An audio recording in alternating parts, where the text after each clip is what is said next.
Despite a roller coaster of a 2022 Red Sox season, there's a lot of good memories throughout the year, not only with what happened with the team, but also us reflecting on our experience covering the 2022 Red Sox season. You are Locked On Red Sox, your daily Boston Red Sox podcast. Part of the Locked On Podcast Network, your team every day.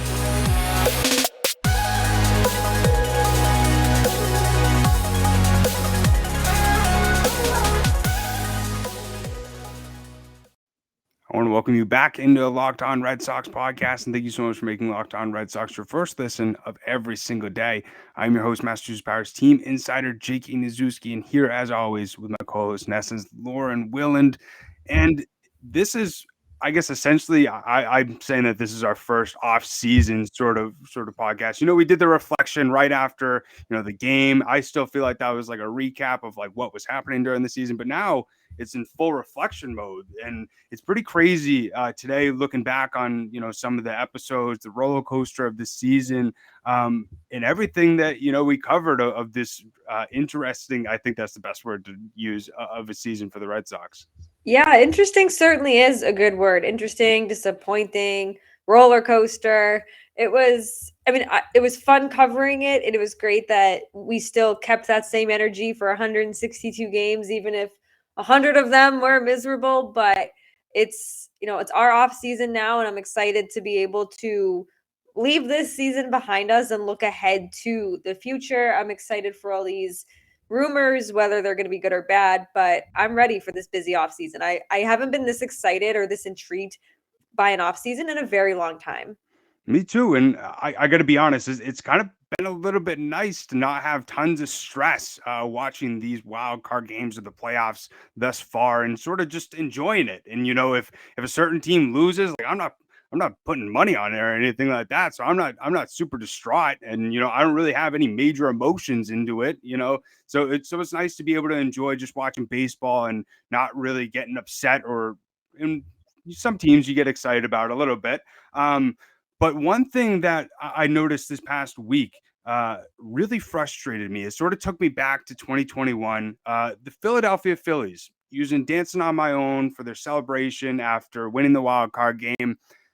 They could have picked any song. There's billions of songs that you could use, but you decide to use the one singular song that the 2021 Red Sox sort of held their hat on and used as their I guess thing of 2021. And 2013, you had the Beards. 2018, I don't really know what you had. You were just a good team. But I just saw that and woke up and was like, that's a great way to just slap a Red Sox fan in the face and remind them you're not in the playoffs this year, and 2021 is far in the past. Yeah, I didn't really care about it. I was just like, oh, good for them, whatever. I don't see them getting past the the NLDS, certainly not the ALDS, but they're just having fun, whatever. I'm just like, this is what stress-free baseball is about, and it is nice to just sit back and be like, that's not my team celebrating to crush me just like 8 games later. So happy for the Phillies, whatever. Leave me some champagne. I certainly could use them. I wonder if it was Kyle, though, who was like, this worked for us, last year with the Sox and brought us all together, so let's try it here in Philadelphia. Maybe. I mean, I know it was Kevin Plawecki's thing, and it was Plawecki and Benintendi, and there was somebody else who was involved in that song, because Plawecki would constantly play it, and they were like, shut this off. And he's like, hell no, this song is a bop. And that's just kind of how they just wouldn't stop playing it in the clubhouse. I don't think so. I just think that, as much as I love Kyle Schwarber, I just think that he didn't have that much of an impact on the Red Sox. Right. That's not what I'm trying to say. I mean, like, that song wise, he obviously had like an actual impact with the Red Sox, but not Kevin Plawecki locker room song impact. Yeah, completely agree. And it was also cool to see team like the Seattle Mariners. Despite how it all happened, obviously we're hoping that George Springer's all good and everything's all right with that sort of situation. But it was really cool to see a team like the Seattle Mariners be able to come out on top with the drought that they have of over 20 years. Pretty crazy. And the one thing that I laughed at after, the Rays and the Blue Jays were bumped is I saw on Twitter somebody put, Blue Jays playoff wins 0, Rays playoff wins 0, Red Sox playoff wins 0. And first thing that came to my mind was records don't matter if the outcome's the exact same, because they essentially all play to have success in the postseason. And neither the Blue Jays or the Rays had success in the postseason. And we'll see what happens with the Yankees.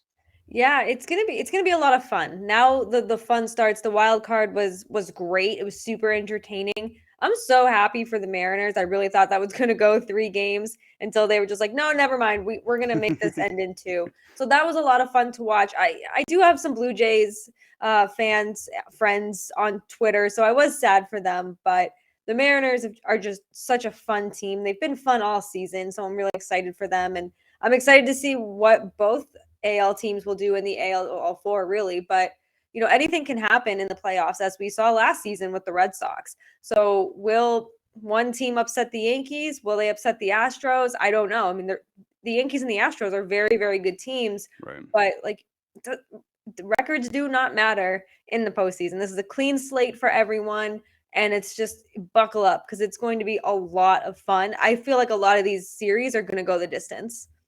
That's one thing I'm most excited about, is to see Seattle have their first home playoff game. Like Yeah, it's gonna be that electric. stadium's gonna go nuts. And that's what this time of year is all about, is sort of like that energy. And something that I'm curious your thoughts on was sort of like the new playoff format with the wild cards.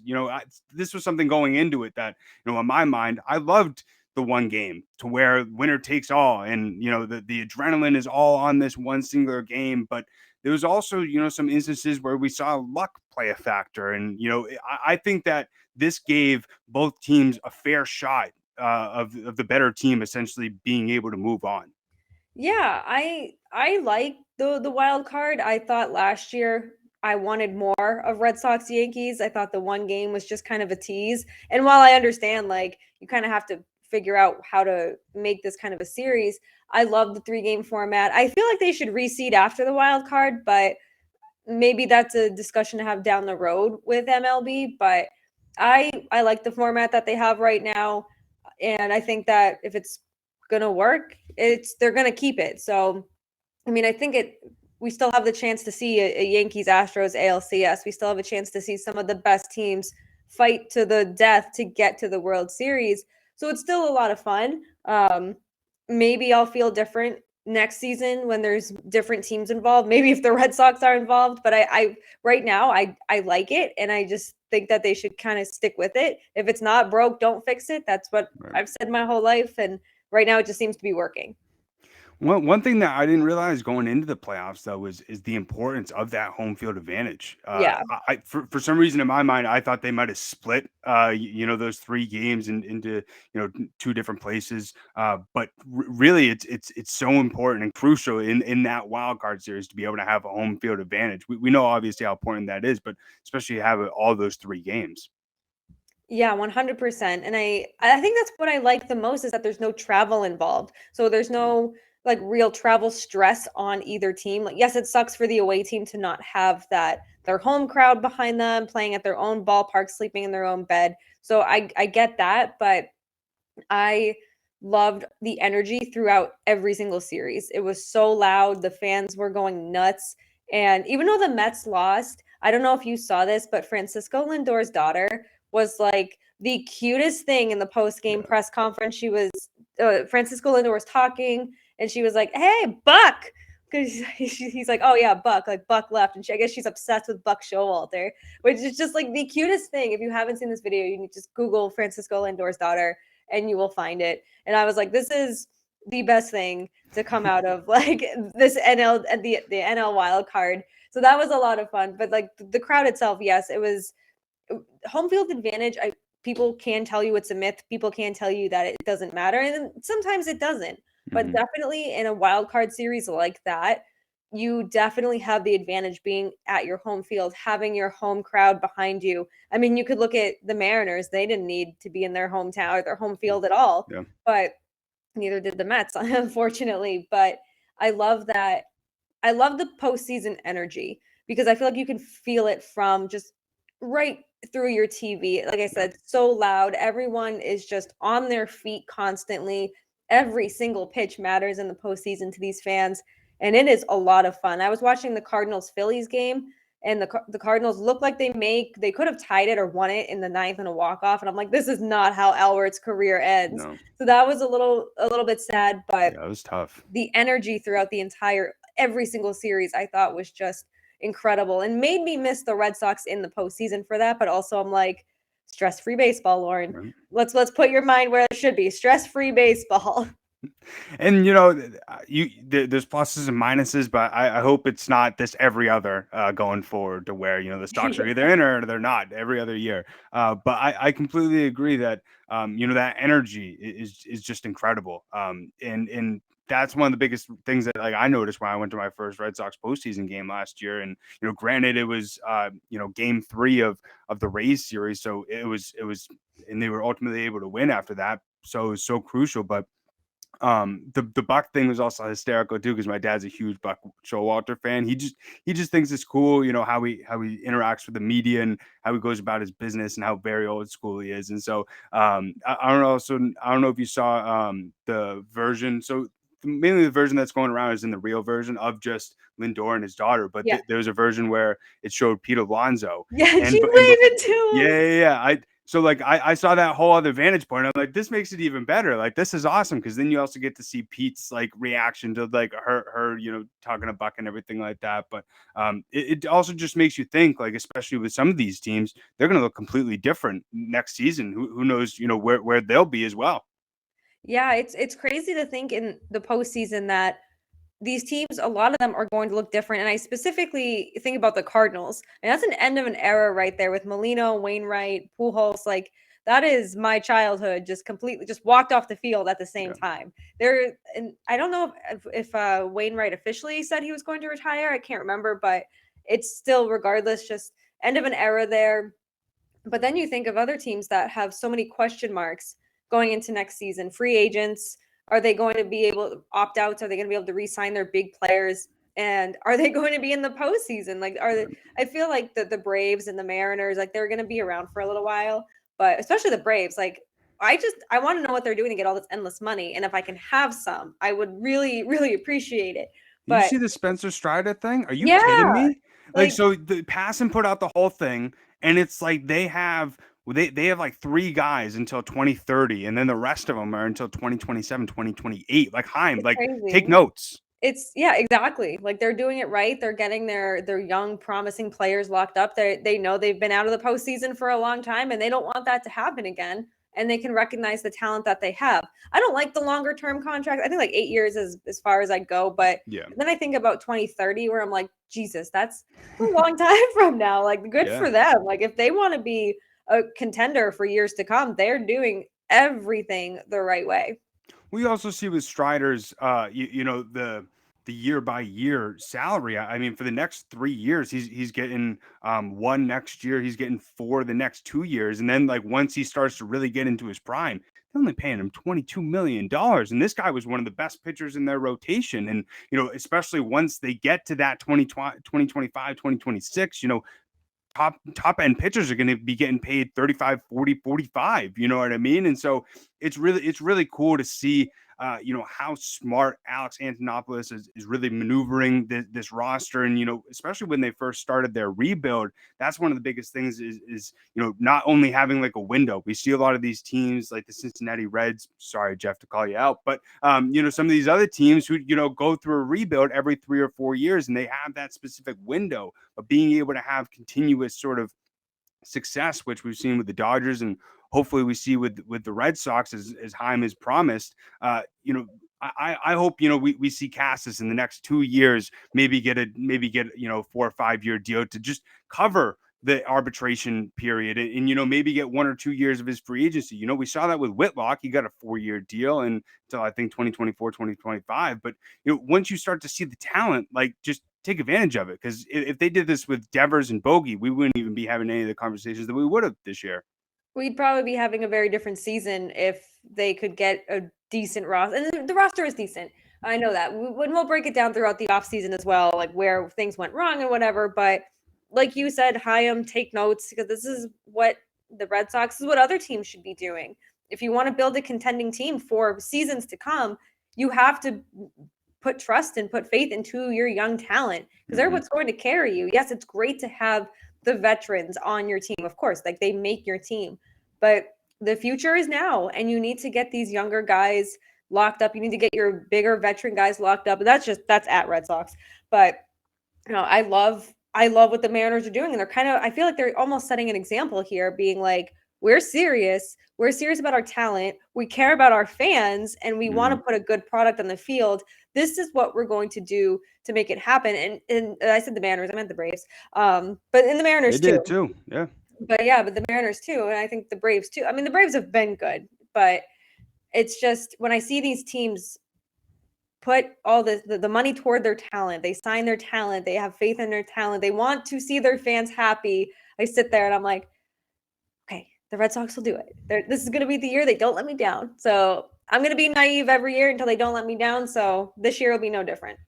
And they also have that core too. Like that's the one thing that I think about is like when kids go to like buy their t-shirt or whatever, they know that they're going to be on the team for 6 to 7 years. It's not like some of these guys for the Red Sox, I'm like, well, are they going to be here in 3 years? Who freaking knows? Right. But hopefully Han can take some notes and we can start feeling a little bit more secure about the future of this team. But we're going to reflect a little bit in our second segment, talk about some of our favorite memories from the Red Sox and also our time covering as well. But before we do that, I just want to take a second to talk to you about SimpliSafe. So the numbers don't lie. In the last decade, over 4 million people have chosen SimpliSafe home security to protect their home. And you don't earn the trust of that many people without doing something right. At SimpliSafe, your safety is the only thing that matters.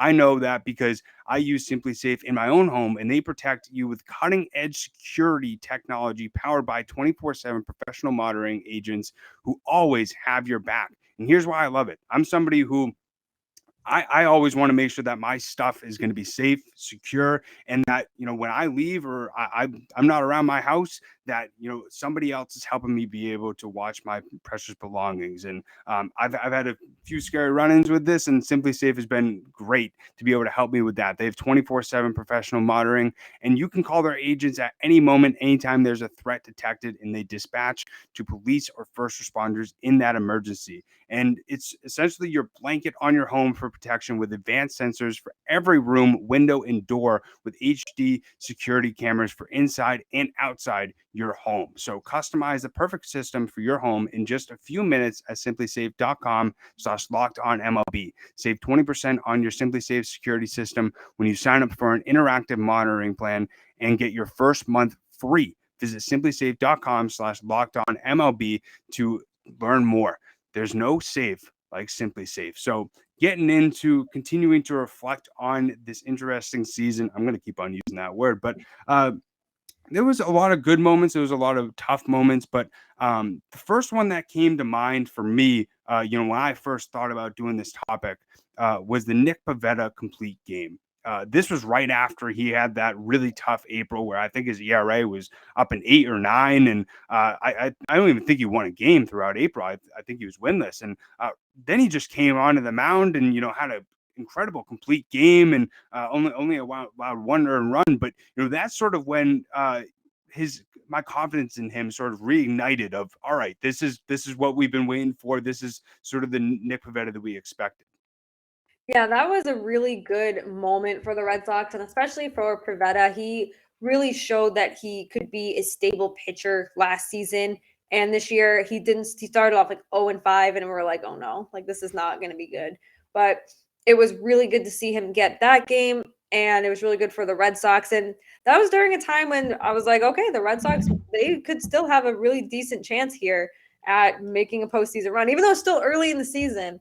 But it was nice to see Pivetta go out there, take control, take command, and just be confident the entire game. We don't see a lot of complete games this year, and I think the Red Sox had 3 of them this season. So that was a lot of fun that Nick Pivetta could contribute to that.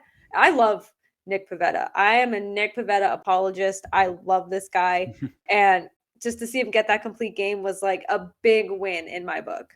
Well, we were very oblivious at that time, thinking, it's early, like, but we Oh, had so confidence, naive. we had oblivious confidence, and that's what you got to have in your favorite team. That's just what you got to have. But the other moment that I saw somebody mention is Ref Schneider's walk off, and Mhm. this was later in the season, but this was the first time in a while, and I think I said this when we talked about it on the pod was.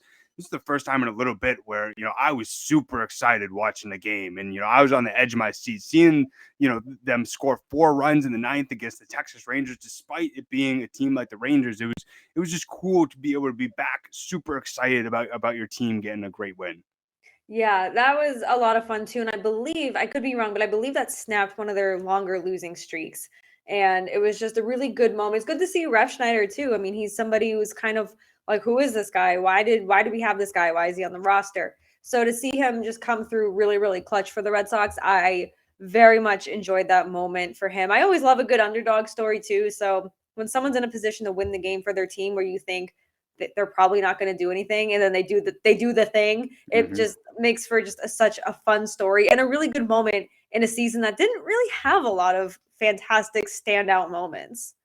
You talk about sort of like that underdog and that person who you don't expect being able to come up in the clutch. It's Frenchie Cordero. We Yeah. had one of our followers, Brian Farnes. He said Frenchie Cordero's walk off grand slam, which he said he was watching on his phone during a wedding. Which to me, it wouldn't have mattered if the celebration was going on or they were walking down the aisle. I would have been like, let's go! Like I would have been like, I'm sorry, the Red Sox just won, and you don't realize, but Frenchie Cordero just hit a walk off home run.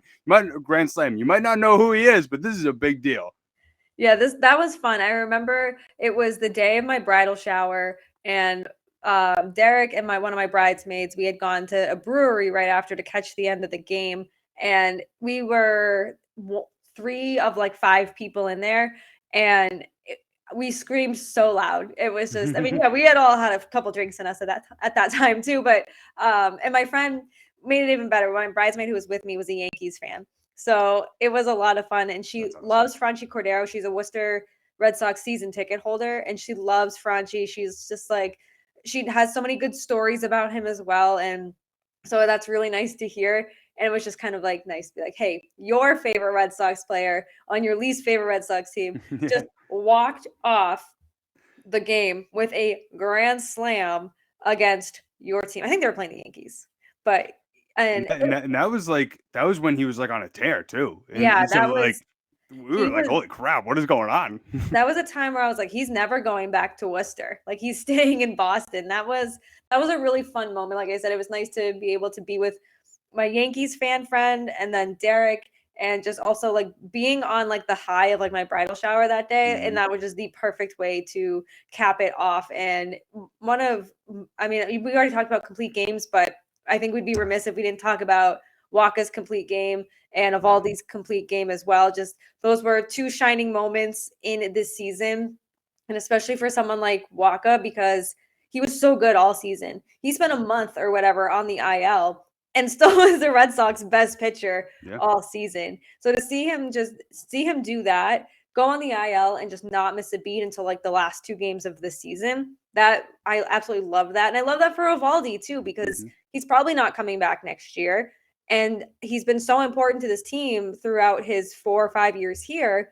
And he continued to prove that with the complete game. He didn't have the season that he wanted or that the Red Sox fans wanted, but he still showed that he is still a valuable pitcher. But Michael Wacha, I think anytime Michael Wacha pitched, we can just mark that as like one of my favorite moments of the season. I mean, you could even bring up too, even though like this isn't Boston Red Sox, Worcester Red Sox, when he went down for his rehab assignment, his no hitter. I remember I was there, Yes. not even really expecting much, and then I'm talking to Michael Wacha about his no hitter. Like that was pretty crazy, especially I've seen a no hitter before, but as a fan, but to be able to like cover it and be around the people who actually did it was a pretty crazy experience. Yeah, that's fun too. I think Worcester too, they were full of a lot of fun this year. They were just a really good bunch of dudes playing baseball, just having a lot of fun. And it was nice to see too, like when Michael Walker would go down there and even Chris Sale, Nate Eovaldi, just have that veteran presence there and to just kind of have that that maybe that extra motivation to be like, oh yeah, I definitely want to be in the major leagues. Unfortunately, some people in the minors never reach the major leagues, but if you can kind of give them a little bit more confidence, it's always fun when they go down there. It's always fun to see how they react. And of course, it's always fun to see a minor league ballpark pretty much sold out simply because you have Michael Wacha on the mound. Yeah. I mean, even though we're going a little bit ahead, like that's got to be like some of my favorite moments of this season was just being in Worcester. Yeah. I had the opportunity to talk to Sale, Waka, Arroyo, Cassis, Downs, Wong, Siebold. Just so many people that even when we like first started being co-hosts, I remember I sent you people that like I wanted to interview and tried to reach out to him, wasn't able to get in contact, but just through like the Woo Sox having the opportunity to be a media member, we were able to make that happen. And from me going from a fan to now being a media member was a really cool experience as well. And also just like the energy there was just insane. Anytime I went. Yeah, very good energy. And I don't know if it's between having a brand new ballpark and having a very exciting team, but just the energy anytime I was there, it was just awesome. Even from the away team too. Like it was just really fun energy. And I know that minor league baseball is really good for families and for kids, so you get that different kind of energy, but it was just so fun to go every single time that I went. It was, even if they lost, it was never a bad time. Yeah, couldn't agree more. And one last response that we got for like the Red Sox favorite memories was T Chats said Rafi's 2 home run game against Garrett Cole, because it's always fun to see big scoops kill Garrett Cole. Yeah, that's going to be fun to watch for years to come, just how much Rafael Devers is so good against Garrett Cole and then how bad Garrett Cole is against the Red Sox. And it's just funny how really good pitchers can struggle against one specific team. That's something that's always like my brain's just never going to be able to wrap around. Like, why are you so good at your job, but you suck so bad against one team and one team only? Like, what is it about this team? So it's going to be fun to see Rafael Devers continue to just own Garrett Cole at the plate, and hopefully it's going to be with the Red Sox for many, many years to come. Did you see his hype up speech?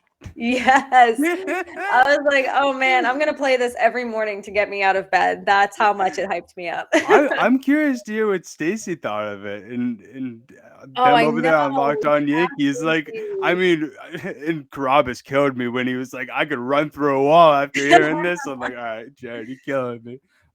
But for you, what was some of your favorite memories, whether it was covering the team throughout the season or just what they did?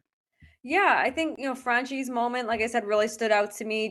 Like I said, it was just a very, very fun day. I was on cloud 9 all day, riding the high, and Franchi just made it that much better. The complete games, of course. And as much as it was a crappy season, everything they did in June, I just loved, because that was the month where I was like, this is it. They're giving us way too much hope, but I'm going to ride with it because this team looks legit in June. I think they were in 20-6, or they had 20 wins. It was ridiculous what they did in June. And I was like, at that time we still had hope. We're like, Chris Sale's gonna come back, and like we were very naive. And looking back, we're like, oh god, this aged horribly. But everything in June, and then also the Little League Classic, and not so much the game, but the beforehand. You saw Alex Cora riding down the hill with his twin boys, and just something so sweet and very humanizing about that, where it's like we forget that athletes are humans, and that managers and anyone who works in sports, when they're athletes, we sometimes forget that they are humans. So, and we know how much Alex Cora loves his twins and his daughter as well. So it was nice to see just the fun they were having, and something that could be a once in a lifetime opportunity for some of these guys. So that really stood out to me. Like I said, it was just not even so much the game, which was great, but just the fun had beforehand. Everyone's smiling and laughing and just being like, who cares about baseball right now? Like, we get to be with our families. We get to be shamelessly be ourselves and just ride down on this hill, on this toboggan. It just looked fun. And I was like, this is going to be a good season. And again, I was very naive, but I really like that specific moment, because I was like, you know what?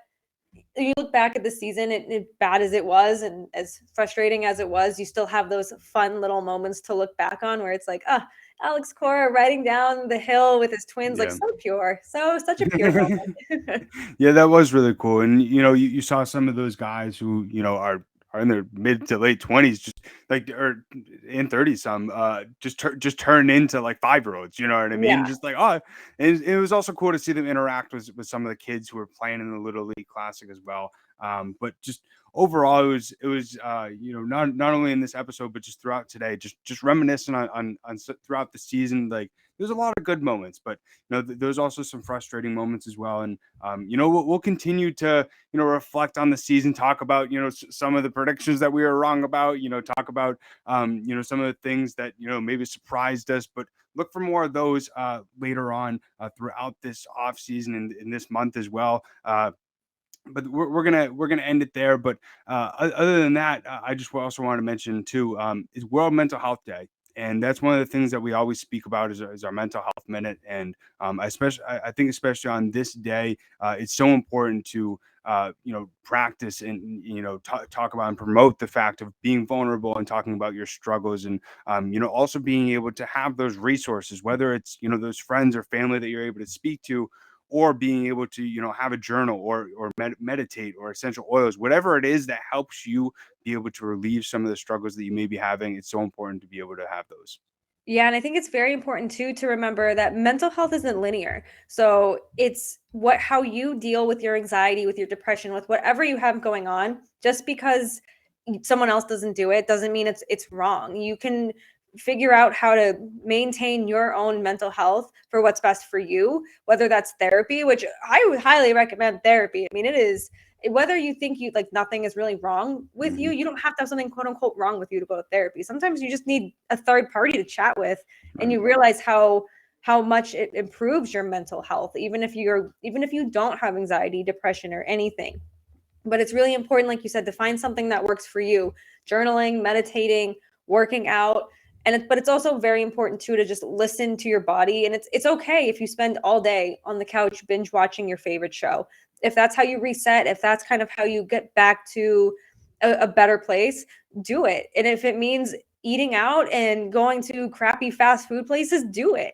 It's one day of making yourself happy is not going to set you back Right. by miles upon miles or anything. So it's not a linear journey, it's your journey, and you just have to keep paving it, because you can look back a year from now and realize how far you've come. And it's just the smaller things sometimes you realize make yourself a bit happier. I spent all day on the couch Mhm. Sunday, just did absolutely nothing. And it made me, this morning I saw that my alarm still made me very upset when I woke up, but it made for a better day just knowing like I did absolutely nothing yesterday except watch Right. football and eat Buffalo Wild Wings. That's all I did. And it was a fantastic day, just and a good reset too. And that's also another thing too. We've talked a lot about as well, like being nice to yourself, and you're Yes. like you can focus on the external forces that'll help you be happy as well, but also the internal forces. You're essentially the only person who can make yourself happy. There could be somebody who makes a comment on to you or whatever who might put your mood down, but like you're the only one who controls how you react to that. But Yeah. also you're the only one that controls what you say to yourself. And there's a lot of times when people don't do anything for a day. I'm very unproductive, comparing themselves to other people. I need to stop being lazy, and just being able to be nice to yourself and indulge in some of those days is very important as well. But we'll end on that, and we'll continue to speak about some of our experiences with some of our struggles to be able to help you. That's why we do it. And I love that that especially this subject is being a lot more talked about, and now that there's a day associated with it, I think that's pretty cool. And if you're watching the video version, you can read my sweatshirt. I don't know which one we go. It's okay to not be okay. And it's funny because I always refer to the video version, and people who are listening are like, what the heck are you talking about? But it's okay to not be okay. But we'll end it there. As always, greatly appreciate everybody tuning in. If you want to tweet us any ideas of stuff that you want to hear us talk about or anything like that, you can follow us over there. It's LO_Red Sox. You can also follow myself. It's at Jake Iggy, and also Lauren. It's la 3 laws, Lauren with 4 R's. But we greatly appreciate everybody making Locked On Red Sox their first listen of every single day. You can make your second listen Locked On MLB. Paul Francis Sullivan, please call him solely, uses his unique perspective and humor to keep you updated about everything that is going on around Major League Baseball. Make sure to go over and follow them on the Odyssey app or whatever you get your podcast. But we'll be kicking it 5 days a week, keeping you updated about what's going on, not only about the team, but also reflecting about this past season, and also bringing on some great guests as well. So stay tuned for that throughout this week. But we'll end it how we always end it. Let's go Sox. Peace.